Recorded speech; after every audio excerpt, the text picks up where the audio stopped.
श्री गणेश चतुर्थी अथवा गणेश पूजन से संबंधित इस कथा में मैंने श्री गणेश जी के जन्म, उनके शरीर के प्रत्येक अंग के विशिष्ट गुणों के बखान के साथ साथ उन्हें क्यों देवताओं में प्रथम पूज्य देवता माना जाता है और चतुर्थी के दौरान उनके पूजन की विधि आदि क्या है से संबंधित सभी पक्षों पर प्रमाणित जानकारी देने का प्रयास किया है। सुनिए ये कथा। गणेश जी कैसे जन्मे अथवा कैसे अस्तित्व में आए, इससे जुड़ी अनेक कथाएं प्रचलन में हैं। वराह पुराण के अनुसार देवादिदेव महादेव पंच तत्वों से बड़ी तल्लीनता से श्री गणेश जी की रचना कर रहे थे, जिससे गणेश जी अति सुंदर और मनमोहक बन गए थे। आकर्षण का केंद्र बन जाने से देवताओं में बड़ी खलबली मच गई। देवताओं के मन की स्थिति को भांपते हुए शिव जी ने बालक गणेश का पेट बड़ा कर दिया और सिर हाथीनुमा बना दिया। दूसरी कथा शिव पुराण से है। इसके मुताबिक देवी पार्वती ने अपने उपटन से एक पुतला बनाया और उसमें प्राण डाल दिए।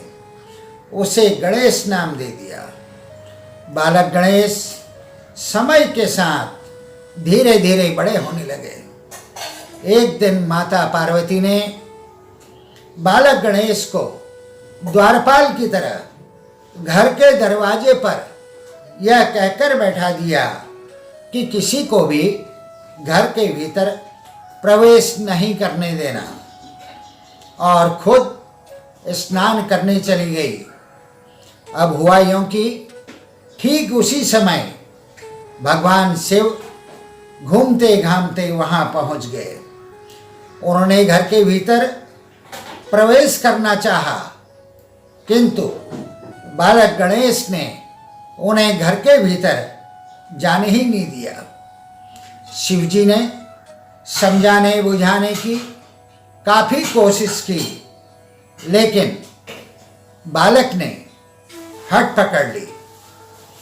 भोलेनाथ को इस पर क्रोध आ गया और उन्होंने अपने त्रिशूल से गणेश जी का सिर काट दिया। स्नान आदि से निपटने के उपरांत माता पार्वती जब बाहर आई तो उन्होंने देखा कि उनके पुत्र गणेश तो क्षत विक्षत होकर धरती पर गिरे पड़े हैं। वह आग बबूला हो उठी और उन्होंने शिव जी को खरी खोटी सुनाई। उन्होंने कहा कि मुझे मेरा पुत्र जीवित चाहिए, अन्यथा आपको मेरे कोप का शिकार होना होगा। यह सुनकर शिव जी उपाय सोचने लगे। उन्होंने अपने गणों को बुलाया और आदेश दिया कि तुम लोग जंगल में चले जाओ। वहां जो कोई मां अपने बच्चे की ओर पीठ करके सोई होगी, उसके बच्चे का सिर काट लेना। गण जंगल में बिखर गए। ढूंढते ढांढते उन्हें जंगल में एक हथनी दिखी जो अपने बच्चे की तरफ पीठ लगाकर सोई हुई थी। फिर क्या था, गणों ने उस हथनी के बच्चे का सिर काट लिया और शिव को लेकर शिव जी के पास पहुंच गए। शिव जी ने संजीवनी शक्ति से हाथी के बच्चे का सिर गणेश जी के सर के स्थान पर जोड़ दिया और गणेश जी जीवित हो गए। आपने देखा होगा कि गणेश जी के पास हाथी जैसा सिर, मोटा पेट और चूहे जैसा छोटा वाहन है। लेकिन इन तमाम विषमताओं और कमियों के बावजूद वह विघ्न विनाशक, संकट मोचक की उपाधियों से नवाजे जाते रहे हैं। इसका कारण यह है कि उन्होंने अपनी कमियों को कभी अपनी कमजोरी नहीं बनने दिया। गणेश जी ने अपनी कमियों को ही अपनी ताकत बनाया। गणेश जी के शरीर के प्रत्येक अंग का अपना ही एक महत्व है। आप कहेंगे कैसे? देखिए, उनकी टेढ़ी मेढ़ी सूंड बताती है कि सफलता का रास्ता सीधा नहीं है। यहाँ दाएं बाएं खोज करने पर ही सफलता प्राप्त होगी। हाथी की जैसी चाल बताती है कि भले ही आपके कार्य करने का तरीका धीमा हो, किंतु नियमित रूप से उस पर आगे बढ़ते रहें, यानी कि लक्ष्यार्थी बने। उनकी आंखें छोटी किंतु पैनी हैं, यानी कि चीजों का सुगमता के साथ विश्लेषण किया जाना चाहिए।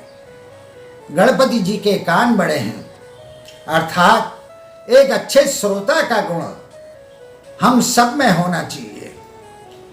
गणेश जी का वाहन चूहा है, अर्थात रास्ता कितना भी सपाट हो, लंबा हो, उसे सावधानी पूर्वक ही पार किया जाना चाहिए।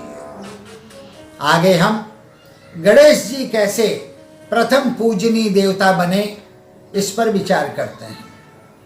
दरअसल सृष्टि के रचिता ब्रह्मा जी जब देवताओं में कौन प्रथम पूजनीय हो इसका निर्णय करने लगे, तो उन्होंने एक मानक बनाया कि जो देवता सबसे पहले पृथ्वी प्रदक्षिणा करके आएगा वही सबसे पूज्य माना जाएगा।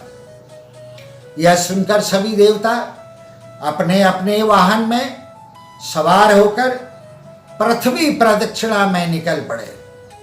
किंतु पुराणों के अनुसार गणेश जी ने अपने माता पिता अर्थात शिव पार्वती की ही प्रदक्षिणा कर डाली। कहा गया है कि चरण मात पितु के धर लीने, तिनके साथ प्रदक्षिणा कीने, धनी गणेश कई शिव ही हर्ष्यो, नभ के ते सुवर्ण सुमन बहु बरस्यो। यानी माता पिता को उन्होंने समूचा लोक माना और उनकी साध प्रदक्षिणा कर डाली। उनके इस बुद्धि विवेक को देखकर भगवान ब्रह्मा ने उन्हें प्रथम पूज्य देव घोषित किया। तब से हिंदू धर्मावलंबियों में प्रत्येक पूजा अनुष्ठान में सबसे पहली पूजा गणेश जी की ही होती है। यह व्यवस्था आज समूचे विश्व में व्याप्त है। गणेश जी को बुद्धि का अधिष्ठाता माना गया है। यदि वह आदि ग्रंथ महाभारत के लेखक नहीं बनते तो व्यास जी के इस पंचम वेद से हम सभी वंचित रह जाते। भगवान गणेश संगीत के स्वर दैवत से भी जुड़े हुए हैं। अब हम यह विचार करते हैं कि कब से और कैसे गणेश चतुर्थी का पर्व मनाया जाने लगा। हिंदू पौराणिक कथाओं के अनुसार यह माना जाता है कि गणेश जी का जन्म माघ माह के शुक्ल पक्ष में चतुर्थी के दिन हुआ था तथा भाद्रपद माह में शुक्ल पक्ष की अमावस्या के बाद की चतुर्थी को भगवान शिव ने गणेश जी के धड़ से कटे हुए शरीर को हाथी के सिर से पुनः जोड़ा था। तब से विनायक चतुर्थी गणेश चतुर्थी के रूप में मनाई जाती है। गणेश चतुर्थी को समूचे भारत में भगवान श्री गणेश के जन्मदिन के रूप में मनाया जाता है। आधुनिक काल में गणेश चतुर्थी के पर्व पर पूजा आरंभ होने की सही तारीख किसी को मालूम नहीं है। हालांकि इतिहासविदों के अनुसार यह अनुमान लगाया जाता है कि गणेश चतुर्थी का पर्व सन 1630 से 1680 के दौरान महाराज छत्रपति शिवाजी के समय में एक सार्वजनिक समारोह के रूप में मनाया जाता था। सन 1893 में श्री लोकमान्य तिलक ने, जो कि एक स्वतंत्रता सेनानी और समाज सेवक थे, इस त्योहार को पुनर्जीवित किया। इसे समाज के बीच एकता स्थापित करने के लिए एक राष्ट्रीय पर्व के रूप में मनाया जाना आरंभ किया गया। इसका एक उद्देश्य अंग्रेजों को भारत से भगाने के लिए देश की आम जनता को एकजुट करना भी था, जिसमें उन्हें काफ़ी अधिक कामयाबी भी मिली। गणपति विसर्जन की रस्म भी श्री तिलक जी द्वारा ही आरंभ की गई। गणेश पूजा पारिवारिक हो अथवा सामुदायिक, इस मंत्र यानी वक्रतुंड महाकाय सूर्यकोटि संप्रभ निर्विघ्नं कुरु मे देव सर्वकार्येषु सर्वदा के साथ ही आरंभ की जाती है। गणेश चतुर्थी के दौरान गणेश जी को स्थापित करने की विधि यह है कि सबसे पहले एक ईशान कोण में स्वच्छ जगह पर रंगोली डाली जाती है। इसे चौक पूर्णा कहते हैं। उसके ऊपर चौकी रखकर उस पर लाल अथवा पीला कपड़ा बिछाते हैं। उस कपड़े पर केले के पत्ते रखकर उस पर मूर्ति की स्थापना की जाती है। मूर्ति के सामने सवा रुपया, पान पत्ता, सुपारी, फल आदि रखे जाते हैं। उसके ऊपर कलश रखकर कलश को लाल धागे अथवा पीली मौली से बांधा जाता है। यह कलश पूरे 10 दिन तक इसी तरह रखा जाता है। कलश के ऊपर एक श्रीफल भी रखा जाता है। 10वें दिन इस पर रखे नारियल को तोड़कर प्रसाद बनाया जाता है। स्थापना वाले दिन कलश की पूजा जल, कुमकुम, चावल, पुष्प आदि चढ़ाकर की जाती है। कलश के उपरांत गणपति महाराज की पूजा की जाती है। गणेश जी को मुख्य रूप से दुर्वा चढ़ाई जाती है। इसके बाद भोग लगाया जाता है। गणेश जी को मोदक बहुत पसंद हैं। गणेश जी की उपासना में अथर्वशीर्ष का बहुत अधिक महत्व है। इसे रोजाना पढ़ा जाता है। इससे बुद्धि विवेक का विकास होता है। यह मुख्य रूप से शांति पाठ है।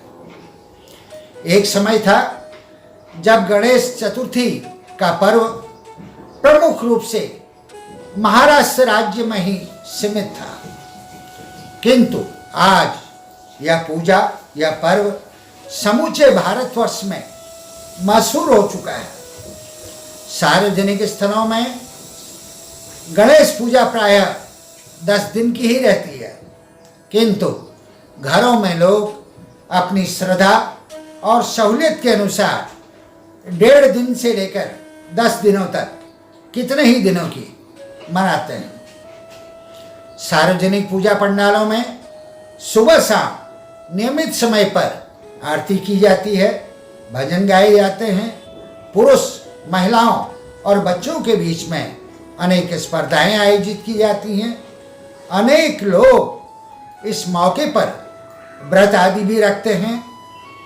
अब तो अनेक जगह पर इस पर्व को, इस त्योहार को सामाजिक सौहार्द सृजित करने के पर्व के रूप में भी देखा जाने लगा है।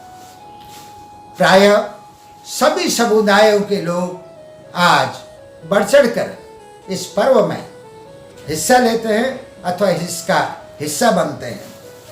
इस तरह देश विदेश सभी जगह गणेश चतुर्थी की धूम देखने को मिलती है और सामुदायिक सद्भाव के साथ यह पर्व समाप्त होता है।